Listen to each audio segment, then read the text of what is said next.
할렐루야.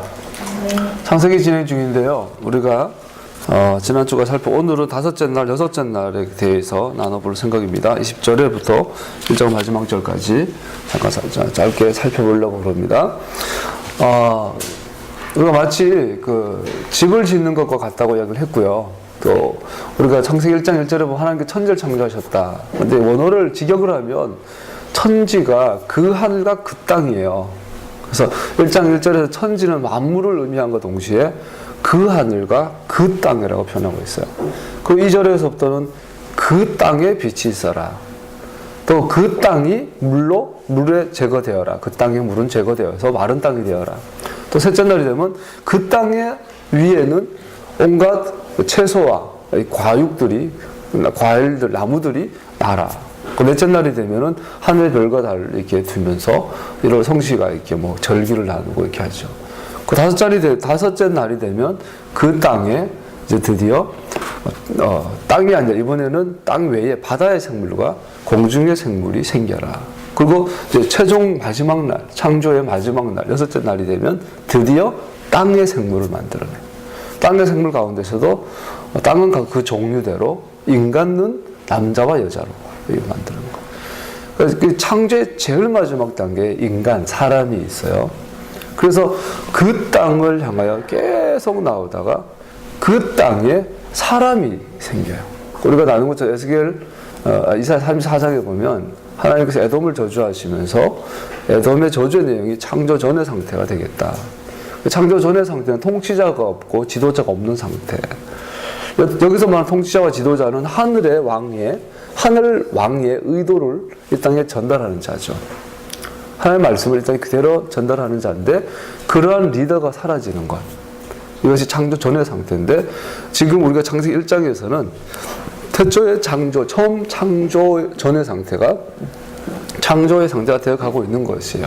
그래서 사람이 존재하기 전까지 하나님은 그 땅의 리더로 그 땅의 통치자로 사람을 선택하신 거죠. 그런데 그렇기 때문에 사람이 만들기 전까지는 아직 창조가 완성이 된 건 아니죠. 그래서 우리가 집을 지을 때랑 같은 거라고 보죠. 하나님과 인간이 함께 거주하는 그 땅. 그래서 아직은 전기도 없고 물도 없고 길도 없는 맹지. 여기다가 빛을, 밤에 공사를 시작하면 어두운 밤에 공사 시작하니까 먼저 조명시설부터 하고, 그러고 나서 집을 지으려면 우선 물기를 제거해야죠. 수맥이나 이런 지하수 위에다가 집을 지으면 요즘 싱크홀이라고 그러나요? 갑자기 땅에 구멍이 생기기도 하고, 지하수가 있고, 사람이 또 병이 많이 걸리고, 그래서 물 없는 마른 땅에다가 마른 땅을 예비하시고, 우선 사람이 살 수 있도록 그 땅에다가 이제 시간, 스케줄, 칼렌더를 주시고, 이런 기능들이 진행되는 걸 볼 수 있어요. 오늘 다섯 번째 날 20절에서 23절까지 먼저 살펴보고자 합니다. 다섯째 날에 하나님께서는 바다와 하늘의 생물들을 만드셨고요. 아까 나눈 것처럼 여섯째 날에는 하나님께서는 땅의 생물을 창조하셨는데 이것은 생물들과 또 남자와 여자를 포함합니다. 20절에서 또 똑같은 구조가 나와요. 20절에서 하나님 말씀이 나오고 21절에는 하나님 행하심이 나와요. 20절 같이 한번 읽어볼까요? 하나님 말씀하시기를 물은 생물을 분성하게 하고 새들은 땅 위에 하늘 천국으로 날아다녀라 하셨다. 하나님 말씀, 명령이 나오죠. 21절에 보면은 하나님이 커다란 바다 생물, 물에 번성하는 움직이는 모든 생물 종류대로 창조하셨다. 그리고 22절에 보면 그게 복을 주시는 것을 나와요.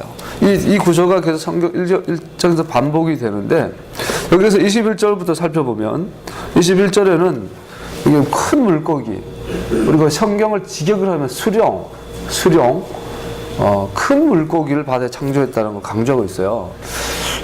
우리가 요나가 이제 도망갈 때 물고기 배 속에서 3일 밤낮을 있잖아요.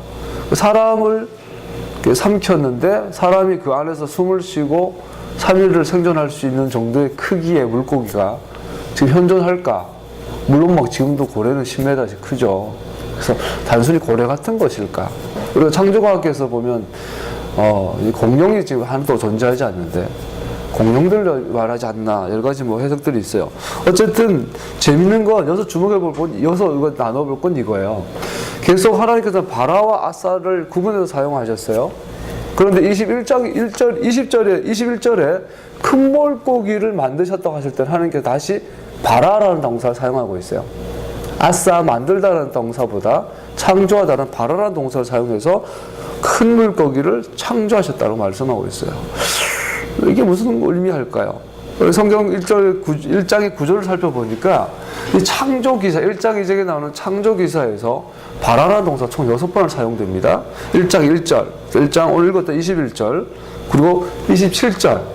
사람을 만드셨다 할 때도 하나님께서 바라라는 단어를 쓰시는데 재미있는 건 27절 한 절에만 3번을 반복하고 있어요. 하나님이 사람을 당신의 형상대로 창조하셨다, 창조하셨다, 창조하셨다.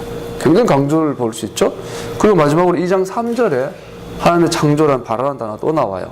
그런데 놀랍게도 구분을 해보니까 창조기사가 아까 말한 것처럼 하나님의 창조가 리더인 인간이 만들어지기까지 단계별로 창조가 되어지는데 첫 번째 바라라는 동사가 사용했던 1장 1절은 우주의 창조, 그리고 지금 말한 1장 21절은 생물의 창조, 2장 6절 1장 26절은 인간의 창조. 즉, 이 새로운 창조하면서 새로운 단계, 새로운 창조의 단계가 들어갈 때마다 바라라는 동사가 써진 것을 볼 수 있어요. 그런 의미에서 지금 21절에서 쓰여지는 생물의 창조, 최초로 피 있는 존재가 만들어지는 거죠. 그래서 바다의 생물, 하늘에 날아다니는 새들, 땅에, 그 다음 6섯째 날은 육지의 생물들은 특징이 뭐죠? 피를 갖고 있어요, 피. 그래서 이 둘의 또 특징이 또 다른 게 특이한 게 뭐냐면, 식물들은요, 하나님께서 땅을 향하여 명령해요. 땅은 식물을 내라. 그럼 땅이 식물을 내요. 근데 이 생물들, 피 있는 생물들은 하나님께서 이렇게 명령하세요. 생겨라. 그러고는 땅이 아니라 하나님 직접 만드세요. 그래서 그런지 오늘 우리에게 육식을 금하시고 처음에 하나님께서는 피를 먹는 것을 금하고 온 걸 볼 수 있죠. 이것처럼 21절에서 이전에 6일 동안의 식물과 자연계와는 구별되는 집단인 생물의 창조의 시작을 표시하기 위하여 사용되었다고 이해할 수 있습니다. 성경은 5째 날은 바다와 공중의 생물, 6째 날은 땅의 생물 집단으로 구별하고 있습니다. 특히 인간의 창조는 창조단 동사를 3번이나 사용하고 있습니다. 처음으로 생물들이, 식물이 아니라 살아있는 피 있는 동물들이 만들어질 때 바라라고 사용하고 있다는 거죠. 근데 특별하게 인간을 창조할 때는 바라라고 3번을 창조하고 있는 걸 사용하고 있는 것을 볼 수 있습니다. 22절을 또 한번 읽어볼까요? 22절 시작. 하나님 이것들에게 복을 베푸시면서 말씀하시기를 생육하고 번성하여 여러 바닷물에 충만하여라. 새들도 땅 위에서 번성하여라. 자, 성경에서 처음으로 하나님께서 복을 주신다. 우리 한글로 이제 축복하다 그러는데 여기 한자로 빌축자를 쓴다고 해요. 복을 빌다라는 뜻인데 사실 하나님한테 쓰면 안 되죠. 하나님은 복을 비는 분이 아니라 복을 주시는 분이잖아요. 그래서 이제 축복이라는 단어보다 하나님의 복을 주신다. 처음으로 복이라는 단어가 나와요. 축복하신다, 소위. 그래서 복을 주시는 것에 대해서 22절에 처음으로 나오는 것을 볼 수 있습니다. 이 구절에서 최초로 복이란 단어가 사용되고 있는 걸 볼 수 있습니다. 바다와 하늘의 생물에 대한 축복은 인간에 대한 축복, 인간에 대한 복을 주시는 것과 동일하다. 오직 한 가지 예외는 다스림이라는 개념인데 이것은 오직 인간에게만 주어졌다. 자, 하나님께서 최초로 복을 명하실 때 인간이 아니었다는 걸 주목해야 돼요. 하나님이 인간 외에 모든 생물들을 먼저 복을 내리신 거예요. 먼저 그들을 축복하시고 나중에 동일한 축복을 인간에게도 주신 거예요. 인간과 동물들, 생물들과의 차이는 몇 가지가 있긴 있지만 그중에 가장 두드러진 것을 결론적으로 말하면 다스리는 기능이라는 거예요. 그래서 인간이 가장 특별한 피조물인 그것의 특징 중에 하나는 다스림의 이 기능을 우리에게 주셨다라는, 다스리는 존재로 주셨다라는 거죠. 생물이 창조되자 드디어 축복이라는 개념이 도입되는데 이는 축복은 생명을 주는 것과 관련되기 때문입니다. 식물들, 물, 하늘의 공창, 이런 것이, 하늘, 해와 달, 이런 것이 아직 복을 명하지 않으셨어요. 그래서 생물들, 동물들을 명하시면서, 만드시면서 하나님께서 처음으로 복을 명하셨는데, 이것은 하나님의 복은 뭐죠? 생명과 피와 연결되어 있는 걸 볼 수 있어요. 우리 어제 토라 포션이 6월절 출애굽기 12장의 토라 포션이었어요. 거기 보면 상인방과 문설주에 문이 있으면 양 기둥과 이 상인방에 피를 발라라. 그러면 내가 패스오버하리라. 내가 패스하겠다. 넘어가겠다. 여기 6월절이에요. 근데 우리가 성경에서 생명이라는 단어가 하이, 카이, 이게 헤트, 요드. 어제 설명한 것처럼 이 헤트는 유대인들은 눈으로 이해한다 그래요. 그래서 정확하게 문설주 2개, 상인방, 정확하게 이 모양이 헥트가 돼요. 이 헥트에다가 요드, 아도나이, 요드의 밥에 신성 3문자를 상징하는 요드를 붙이면 그 문에 하나님의 피가 묻어있는 형상이 히브리어로 생명이라는 단어죠. 그래서 우리가 복을 주시는 것은 생명과 또 피와 아주 밀접한 관계인 걸 볼 수 있어요. 그래서 피를 먹지 말라. 요즘 자주 질문을 많이 받아요. 코셔에 대해서. 여러분, 코셔는 당연히 지켜야죠. 그래서 돼지고기는 먹지 말고 소고기는 먹어도 된다. 엄밀히 말하면 소고기도 먹으면 안 되죠. 왜냐면은 우리 에덴을 회복하는 것이 회복의 본질인데, 우리가 알다시피 에덴 동산에서는 육식을 금지했어요. 피를 먹지 말자라는 거죠. 그리고 또 현실적으로 한국에서 이제 코셔 지킨다는 것은 엄청난 우리에게 숙제예요. 당연히 지켜야죠. 그럼에도 불구하고 현실적으로 한국에는 소고기조차도 피를 뺀 소고기 없어요. 그러니까 우리가 코셔에 대해서 굉장히 도전을 받고 지키고 노력하고 있음에도 불구하고 정말 하나의 은혜가 필요합니다. 식물들도 마찬가지예요. 오늘 우리가 먹는 양파다, 포도다, 너무나 많은 하우스 재배가 많아요. 하나님의 바람과 하나님의 햇빛이 차단되어 있어요. 그 상태에서 나온 이 식물들이 과연 또 코셔의 기준인가? 또 고민할 게 너무나 많아요. 그래서 이렇게 먹거리가 변질되어지는 것은 우리의 바사르에 영향을 주죠. 그래서 이 바사르가 하나님의 기도의 집이 되어야 되는데 이 먹거리와 굉장히 중요한 것 같아요. 그래서 어쨌든 오늘 이 굉장히 중요한 건 생물을 창조하면서 복을 내리셨다. 그래서 생물은 피 있는 존재, 피, 하나님의 복, 그 생명. 예수님이 우리에서 피를 흘리셨고 어린 양의 그 피로 인하여 우리가 의에 이르게 된 것을, 의의 문이 열리고 의에 이르는 것을 보게 되는 거죠.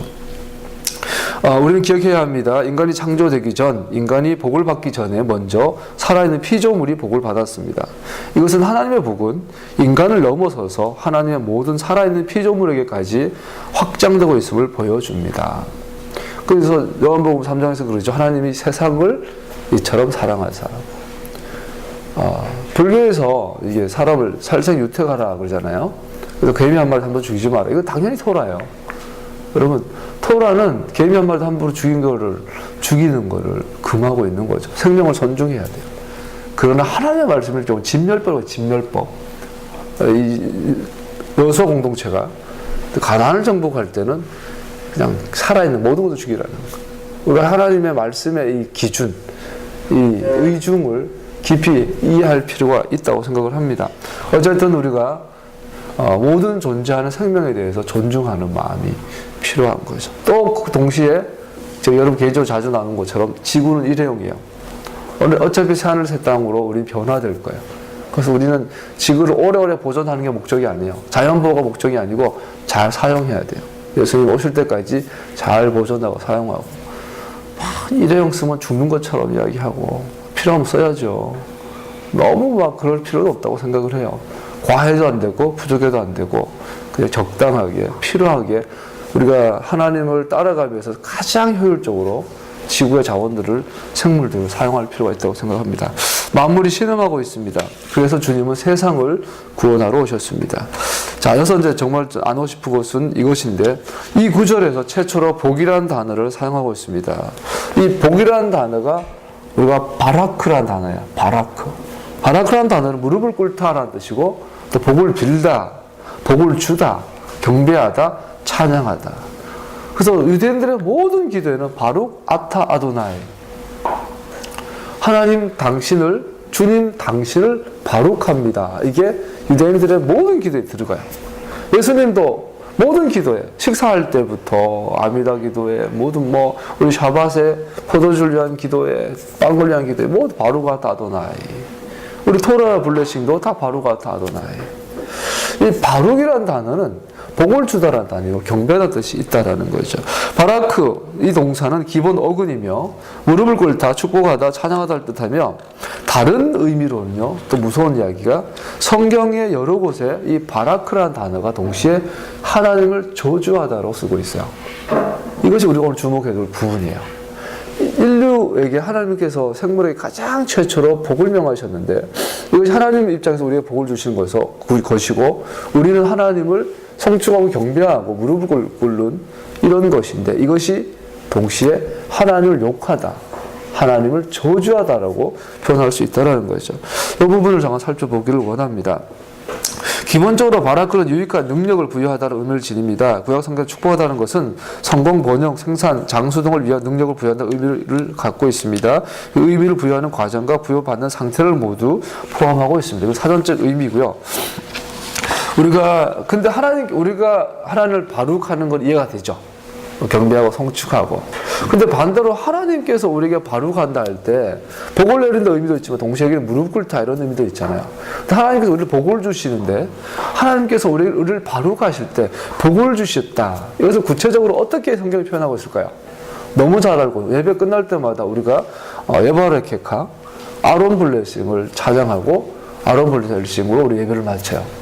그러니까 민수기 6장 마지막 절에 끝부분에 나오는 아론 블레싱, 아론의 축복을 보면 정확하게 하나님께서 어떻게 우리 복을 주시는지 알아요. 그 중에서 우리가 나눈 것 중에 이사 아도나이 파나벨레이카 이런 구절이 있죠. 이사 들어올리다는 뜻이에요. 그 이사라는 단어를 보면 나사라는 단어의 어근이 여기서 왔는데 나사라는 단어는 동사 나사로 들어올리다, 가지고 가다. 하나님께서 이사하세요. 우리를 들어올리세요. 들어올리시고 아도나이 파나부 주님의 얼굴을 엘레이카 당신에게 향하여 든다. 하나님 우리를 드사 우리 얼굴 주님의 얼굴을 향하여 향하시는 거예요. 하나님께서 우리를 축복하시는 이 이미지는 정확하게 우리를 들어올리시고 우리를 바라보시는 눈을 나눈 것처럼 어떻게 하나님이 우리를 축복하실까요? 우리를 들어올리심으로써 우리 밑에 들어가심으로 해서 상상이 가나요? 하나님이 우리 밑에 들어가세요. 그리고 우리를 바라크하세요. 그것은 정확하게 뭐예요? 아버지가 아들을 번쩍 들어올려요. 제가 목사 나눈 것처럼 목사 안수식 날 에노기가 이제 기저귀 차고 왔는데 너무너무 이 명성교회 마당에서 너무너무 이쁜 거야. 그래서 내가 들어올리고 싶더라고. 그래서 목사 가운 최초로 목사 안수 받고 가운을 입고 아들을 번쩍 들어올리고 빙빙빙 돌았어요. 그 명성교회 남의 교회 마당에서. 이사 아도나이 파나벨레이카. 하나님께서는 여러분과 나를 들어 올리세요. 그리고 바라보세요. 하나님의 얼굴을 파나브 엘레이카 아도나이 파나브 주님의 얼굴을 우리에게 당신에게 비추시는 하나님의 얼굴은 하나님의 전 존재를 의미하죠. 하나님의 전부. 그래서 얼굴과 얼굴을 마주대야 한다는 것은 이거는 뭐 둘 사이에 어떤 갭도 없는 맞자와 맞자가 만나는 오리지널과 오리지널이 만나는 이 에하드 그 안에 샬롬이 있죠. 얼굴을 향하여 든다는 것은 하나님 은혜와 함께하는 이런 완벽한 에하드의 상태를 이루는 이것이 하나님의 축복이에요. 그래서 하나님 얼굴을 향하여 든다는 당신을 우리에게 주시는 거예요. 하나님의 축복은 하나님 자신이에요. 신명기에 보면 축복이 뭐냐? 하나님 그분이 우리의 복이에요. 이사 아도나이 파나벨레이카 주님이 우리를 향하여 드사 사랑하는 아버지가 사랑하는 자녀를 번쩍 들고 마주 바라보면서 그 순간에 이 온 우주에 하나님과 아버지와 자식밖에 없는 거예요. 한 사람을 들어 올리시는 거예요. 할렐루야. 이게 주님의 축복이에요. 주님은 우리를 들어 올리세요. 그래서 여러분 우리는 이 바라크라는 말을 기억하십시다. 바라크라는 단어는 무릎을 꿇고 기도하는 것을 말합니다. 무릎을 꿇고 경배하는 것을 말합니다. 바라크라는 단어는 하나님이 복을 주시는 것을 말합니다. 마지막으로 바라크는 받은 복을 감사하여 하나님을 찬양하는 것입니다. 그런데 이 이사라는 날 좀 더 나눠보면요. 이 이사도나 하나님 복을 주시는 주님의 이 행위가 구체적으로 하나님 우리를 들어올리시는 것으로 우리에게 구현되어지는데 이 이싸, 나사라는 단어에 세 가지 뜻이 있는데 크게 하나는 들어올리다, 또 하나는 지다, 가지고 가다, 나르다. 특별히 죄나 죄의 형벌들을 지시는 걸 말해요. 이싸라는 단어가. 세 번째로 이 단어 이싸, 나사라는 단어는 제거하다, 용서하다 혹은 죄와 불의와 범죄의 용서를 강조합니다. 하나님께서 이싸 아도나이 파나벨레이카, 아론이 항상 축복했어요. 이스라엘 들어 올려 얼굴을 향하여 드사. 그 말을 우리를 단순히 축복하는데 이 축복의 내용 중에 하나가 우리의 모든 죄를 제거하시고 모든 죄를 용서하시고 모든 죄를 가지고 가버리시고 우리에게 첨가된 모든 누룩들을 제거해 버리신 하나님, 이게 주님의 이싸, 주님의 우리를 들어올리신 축복이라는 거예요. 할렐루야. 그 예수님께서 십자가에서 우리의 모든 죄를 제거하셨어요. 우리 모든 저주를 끊으셨어요. 이제는 그 성경은 어떻게 구원받느냐가 아니라 구원받은 백성이 어떻게 살 것이냐에 대해서 계속 말씀하고 있는 거죠. 이제 너는 구원받았으니, 이제 너는 나의 자녀가 되었으니 이 길을 가라. 할렐루야.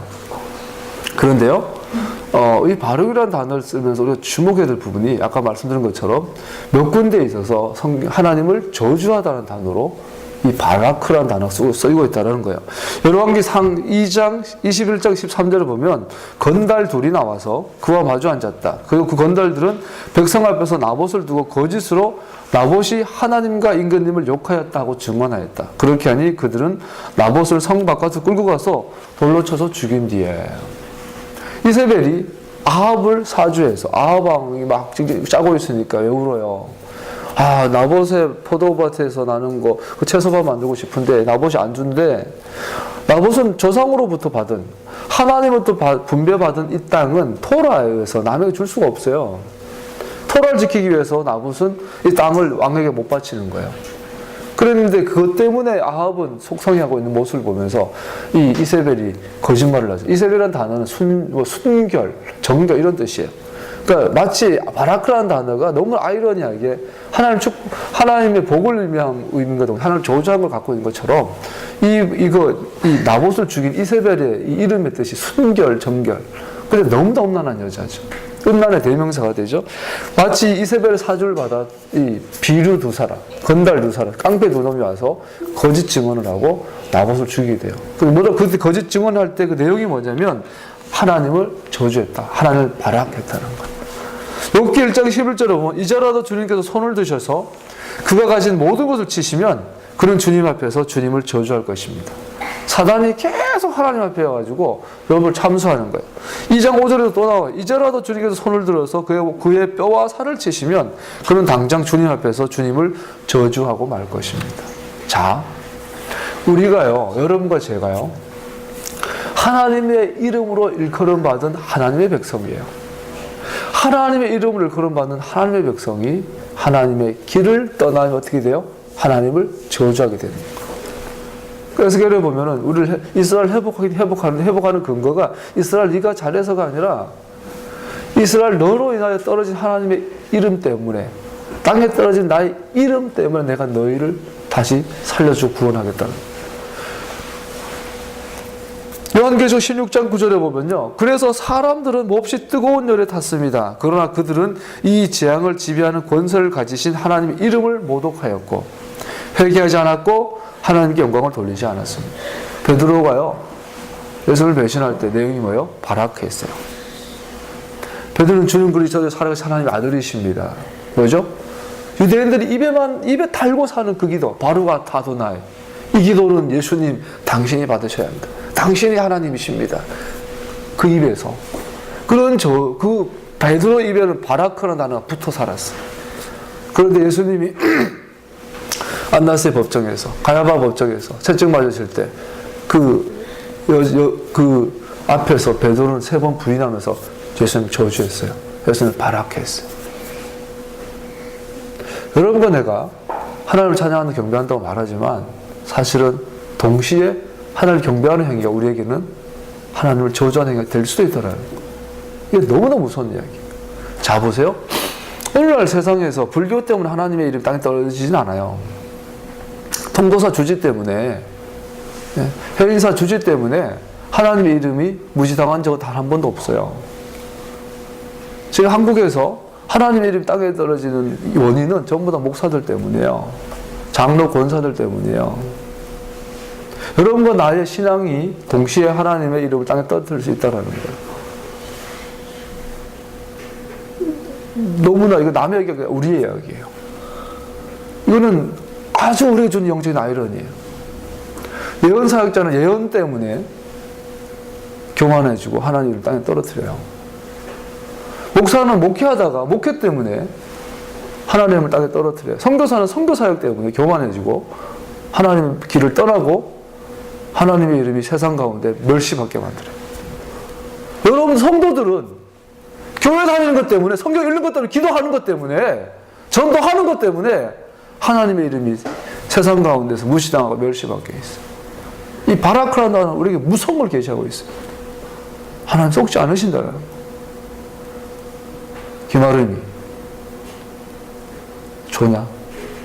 여러분 진지하게 고민해 봐야 돼요. 우리가 정말로 하나님을 경배할 때 조심해야 돼요.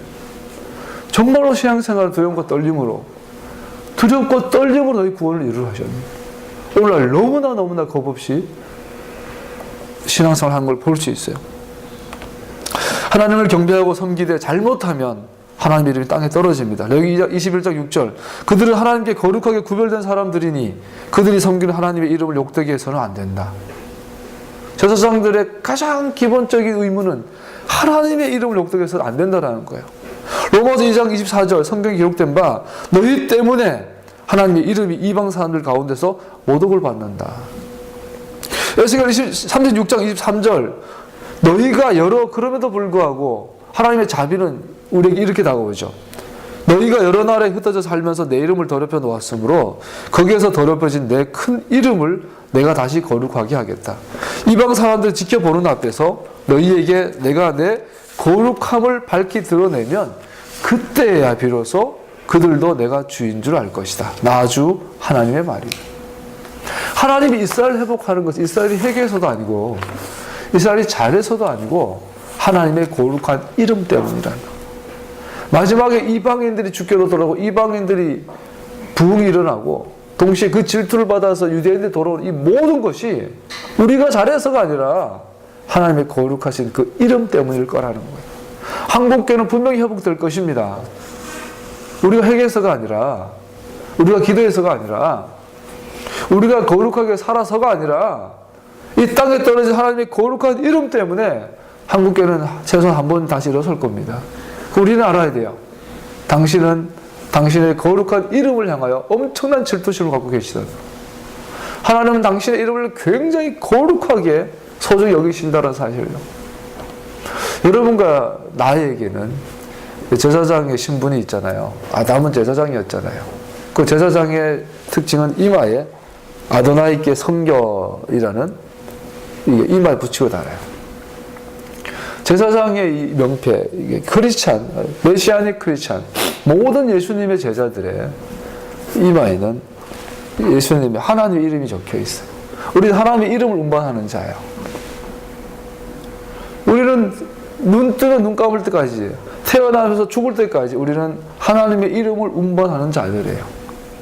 그리고 우리는 한 입으로 하나님을 찬양할 수 있고 하나님을 저주할 수 있다는 사실.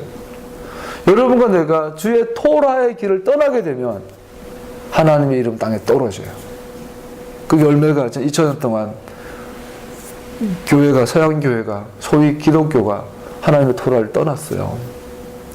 이제는 오히려 토라를 회복하자 그러면 이단이라고 그러고, 부활절 지켜야 정통이고, 유월절 지키면 이단이고, 말도 안 되는 성탄절 지켜야 정통이고, 초막절 지키고 한우카 지키면 이단이 되어버리는 말도 안 되는 것이 지금 됐어요.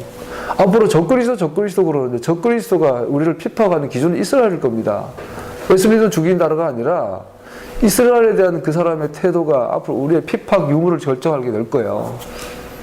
이미 우리 핍박 받고 있어요, 메시아님은. 여러분, 하나님을 믿는다 하지만 우리는 조심해야 합니다. 하나님을 사랑하되 삼가 사랑해야 할 줄로 믿습니다. 하나님을 섬기되 참으로 두렵고 떨림으로 섬겨야 될 줄로 믿습니다. 함부로 해서는 안 될 줄 압니다. 그래서 역대하 7장 14절에 보면 내 이름을 일컫는 나의 백성, 내 이름을 일컫는 나의 백성. 그래서 잠언 기자는 이렇게 기도합니다. 잠언서 30장에 보면 주님께 두 가지 간청을 드리니 제가 죽기 전에 이것을 이루어 주십시오.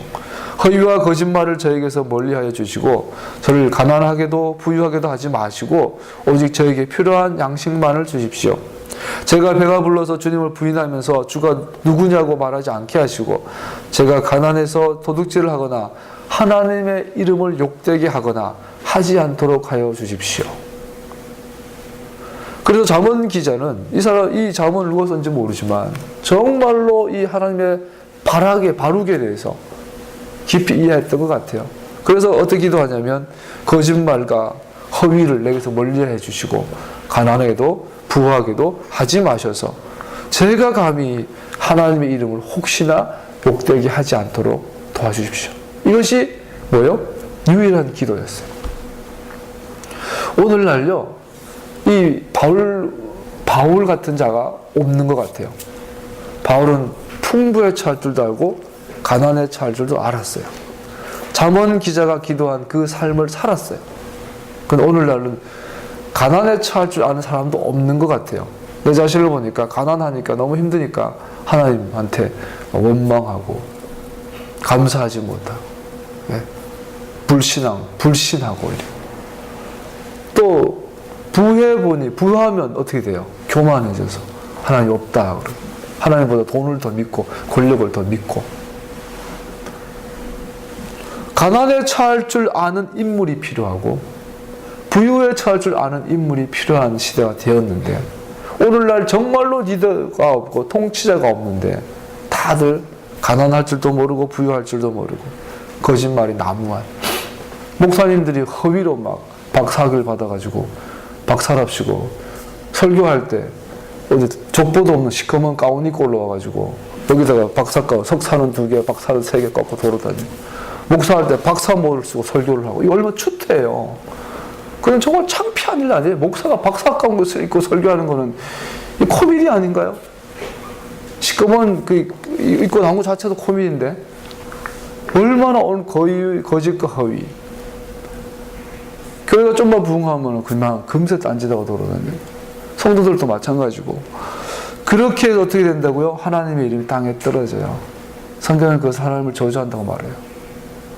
그러한 우리의 모습들은 하나님을 욕되게 하는 잠언 기자의 이 겸손함, 두렵고 떨림이 우리에게 필요할 줄 믿습니다.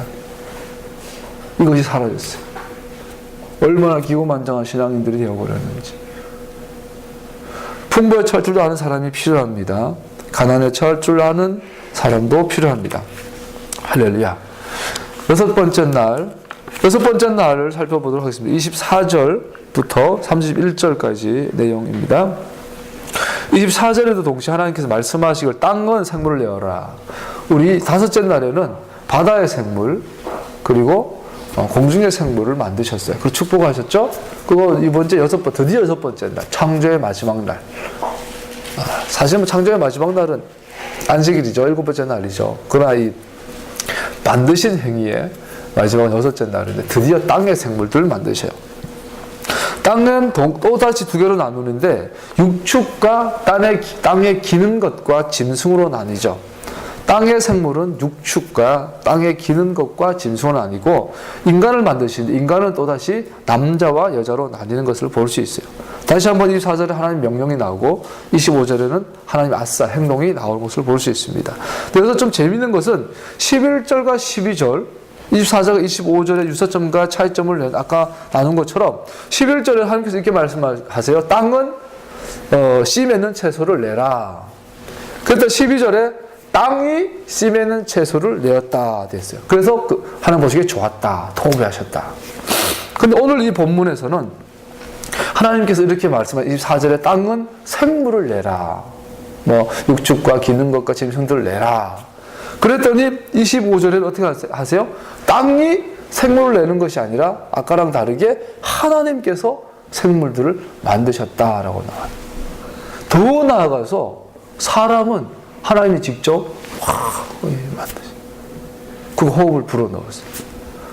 이 땅의 생물을 만드실 때는 또 생물, 공중과 생물을 만드실 때는 다른 구조인 것을 볼 수 있어요. 즉 채소와 땅의 생물의 창조를 위한 명령은 비슷했지만 이 두 형태의 생명의 기원은 달랐음을 보여준다.